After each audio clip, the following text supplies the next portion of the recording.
पृथ्वी पर जीवन की शुरुआत कैसे हुई, आखिर कैसे डायनासोर का जन्म हुआ और हम इंसान इस दुनिया में कैसे आए, ये कुछ ऐसे सवाल है जिनके जवाब जानना तो हर कोई चाहता है, पर पता बहुत ही कम लोगों को है। लेकिन आपको चिंता लेने की जरूरत नहीं है, क्योंकि आज के इस वीडियो में हम डायनासोर के जन्म और पृथ्वी पर जीवन की शुरुआत को विस्तार से जानेंगे, इसलिए हमारे साथ अंत तक बने रहिए। तो दोस्तों, ये सब जानने के लिए हमें समय के पीछे जाना होगा। चलिए चलते हैं आज से लगभग 4.5 बिलियन ईयर्स पीछे। तो अब हम आ चुके हैं 4.5 बिलियन ईयर्स पीछे।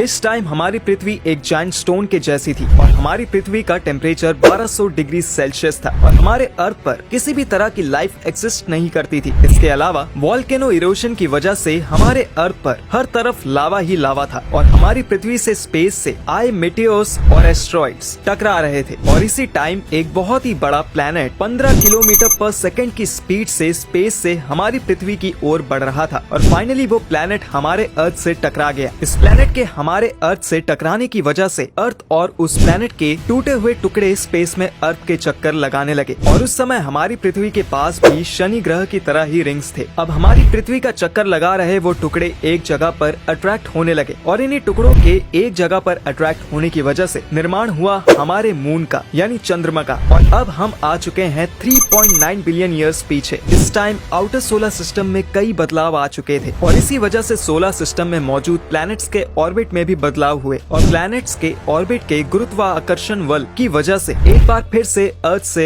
मेटेओर्स और एस्ट्रॉइड्स टकराने लगे और इस टाइम को द लेट हैवी बॉम्बार्डमेंट नाम दिया गया। लेकिन इस बार ये मेटेओर्स और एस्ट्रॉइड्स अपने साथ कुछ स्पेशल लाए थे। दरअसल ये मेटेओर्स और एस्ट्रॉइड्स अपने साथ क्रिस्टल फॉर्म में पानी लाए थे और ये मेटेओर्स और एस्ट्रॉइड्स हजारों सालों तक धरती पर बरसते रहे। करोड़ों सालों बाद धरती पानी से भर चुकी थी, लेकिन अभी भी अर्थ पर लाइफ एक्सिस्ट नहीं करती थी। और अब हम आ चुके हैं 3.8 बिलियन ईयर्स पहले। इस समय धरती पर मेटेओर्स और एस्ट्रॉइड्स की बारिश फिर से होने लगी और इस बार ये मेटेओर्स और एस्ट्रॉइड्स अपने साथ मिनरल्स, प्रोटीन्स, कार्बन और एमिनो एसिड्स को लाए और कुछ ही सालों में ये सभी मटेरियल समुद्र की गहराई में पहुंच गए। लेकिन समुद्र के पानी का टेम्परेचर काफी कम था, क्योंकि यहाँ पर सनलाइट नहीं पहुँच पा रही थी। लेकिन इसी बीच वोल्केनो इरप्शन के चलते समुद्र का पानी गर्म होने लगा और फिर जब समुद्र में मौजूद पानी काफी गर्म हो जाता है तो उन मेटेओर्स और एस्ट्रॉइड्स के साथ आए मिनरल्स और केमिकल्स आपस में रिएक्ट करने लगते हैं और फिर निर्माण होता है इस दुनिया के सबसे पहले लिविंग ऑर्गेनिज्म का। ये ऑर्गेनिज्म कुछ हमारे आज के बैक्टीरिया जैसे ही दिखते थे और किसी वजह से ये ऑर्गेनिज्म समुद्र में काफी तेज स्पीड से फैलने लगे। ये ऑर्गेनिज्म रोजाना ही काफी तेजी से बढ़ रहे थे और अब हम आ चुके हैं 3.5 बिलियन ईयर्स पीछे। इस टाइम ये ऑर्गेनिज्म समुद्र में कुछ इस तरह फैल गए थे कि इन्हें एक दूसरे के साथ जुड़कर रहना पड़ रहा था। और आप अपनी स्क्रीन पर ये पत्थर जैसा स्ट्रक्चर देख रहे हैं, ये और कुछ नहीं बल्कि उन बैक्टीरिया जैसे दिखने वाले ऑर्गेनिज्म की बस्ती है। लेकिन जब समुद्र में मौजूद सभी बैक्टीरिया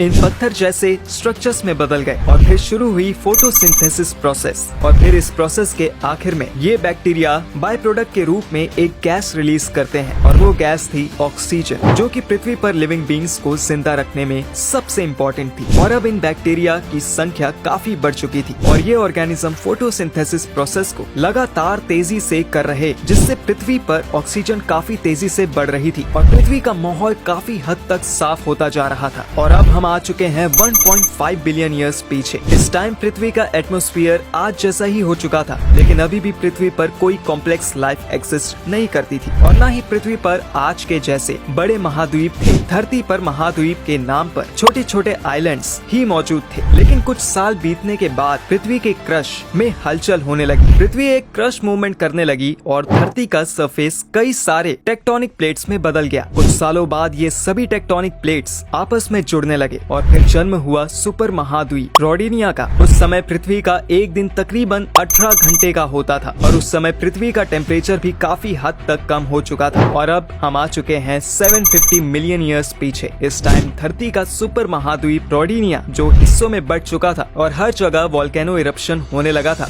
जिससे पृथ्वी के एटमॉस्फेयर में भारी मात्रा में कार्बन डाइऑक्साइड फैलने लगी और फिर अंत में ये कार्बन डाइऑक्साइड काले बादलों में बदल गई, जिसकी वजह से हमारा एटमॉस्फेयर काफी हद तक कार्बन डाइऑक्साइड के बादलों से घिर जाता है और फिर इन बादलों से लगातार पृथ्वी पर एसिड की बारिश होती है। ये एसिड और कुछ नहीं बल्कि कार्बन डाइऑक्साइड थी, जो कि एसिड के रूप में हमारे अर्थ पर बरस रही थी। इस एसिड रेन की वजह से हमारे एटमॉस्फेयर में कार्बन डाइऑक्साइड की मात्रा बहुत ही तेजी से घट रही थी और पृथ्वी का टेम्परेचर भी तेजी से कम होता जा रहा था। और जिस एसिड की बारिश हमारे पृथ्वी पर हुई थी, वो एसिड अब बड़े बड़े पत्थरों पर जम चुका था, लेकिन अब पृथ्वी का एटमॉस्फेयर सन की लाइट को सहन नहीं कर पा रहा था और इसी वजह से शुरू हुआ अब तक का सबसे लंबा आइस एज। लेकिन फिर एक बार फिर से पृथ्वी के एटमॉस्फेयर में कार्बन डाइऑक्साइड की मात्रा बढ़ने लगी और धरती का टेम्परेचर भी तेजी से ग्रो होने लगा, जिसकी वजह से पृथ्वी की आइस पिघलने लगी और अब हम आ चुके हैं 540 मिलियन ईयर्स पीछे। इस टाइम पृथ्वी से आइस एज खत्म हो चुका था और पृथ्वी आज के हमारे पृथ्वी जैसा ही दिखने लगा था। यही नहीं, समुद्र की गहराइयों में लाइफ अब काफी डेवलप हो चुकी थी। नए नए और बड़े ऑर्गेनिज्म एक्सिस्टेंस में आ चुके थे, लेकिन अभी भी लाइफ केवल समुद्र के अंदर ही थी और जमीन पर अभी भी कोई लाइफ एक्सिस्ट नहीं करती थी। और उस समय पृथ्वी के सभी ऑर्गेनिज्म समुद्र में मौजूद ऑक्सीजन की वजह से ही जिंदा रह पा रहे थे। और अब हम आ चुके हैं आज से लगभग 460 मिलियन ईयर्स पीछे। इस टाइम धरती के सरफेस पर भी लाइफ आने वाली थी, क्योंकि एटमॉस्फेयर में मौजूद ऑक्सीजन आपस में रिएक्ट करके एक नई लेयर का निर्माण कर रही थी और ये लेयर थी ओजोन लेयर। ये लेयर पृथ्वी को सूरज के हानिकारक रेडिएशन से एक योद्धा की तरह बचाने लगी और जब पृथ्वी सन के हार्मफुल रेडिएशन से पूरी तरह से प्रोटेक्ट हो गई, तो फिर पानी में मौजूद ये टिकटलिक नामक ये फिश पानी से निकलकर अपने फिन्स का यूज धरती पर रेंगने के लिए करने लगी और कुछ ही समय में इस फिन्स ने अपने आप को धरती और पानी दोनों में ही रहने लायक बना लिया और लगभग 15 मिलियन सालों के अंदर ही इस टिकटलिक फिश ने अपने आप को टेट्रापोल में बदल दिया। टेट्रापोल पूरी तरह से जमीन में रहने वाला एनिमल था, जिससे कि डायनासोर और हम इंसान विकसित होने वाले थे और टेट्रापोल अपने आप को कई जीवों में बदलता जा रहा था, जिसकी वजह से पृथ्वी पर एनिमल्स की कई स्पीशीज बन गई। लेकिन पृथ्वी पर एक बार फिर से वोल्केनो इरप्शन होने लगा, जिसकी वजह से पृथ्वी का टेम्परेचर फिर से बढ़ने लगा और इसी वजह से पृथ्वी से 95% ऑर्गेनिज्म गायब हो गए। लेकिन ये प्रॉब्लम भी जल्द ही खत्म हो गई और धीरे धीरे पृथ्वी का टेम्परेचर भी कम होने लगा और एक बार फिर से पृथ्वी के टेक्टोनिक प्लेट्स में हलचल होने लगी। फिर निर्माण हुआ सुपर महाद्वीप पैंगिया का और बचे हुए 5% स्पीशीज जो कि वोल्केनो इरप्शन से बच गए थे, वो पैंगिया महाद्वीप में ही रहने लगे। ये सुपर महाद्वीप काफी हरा भरा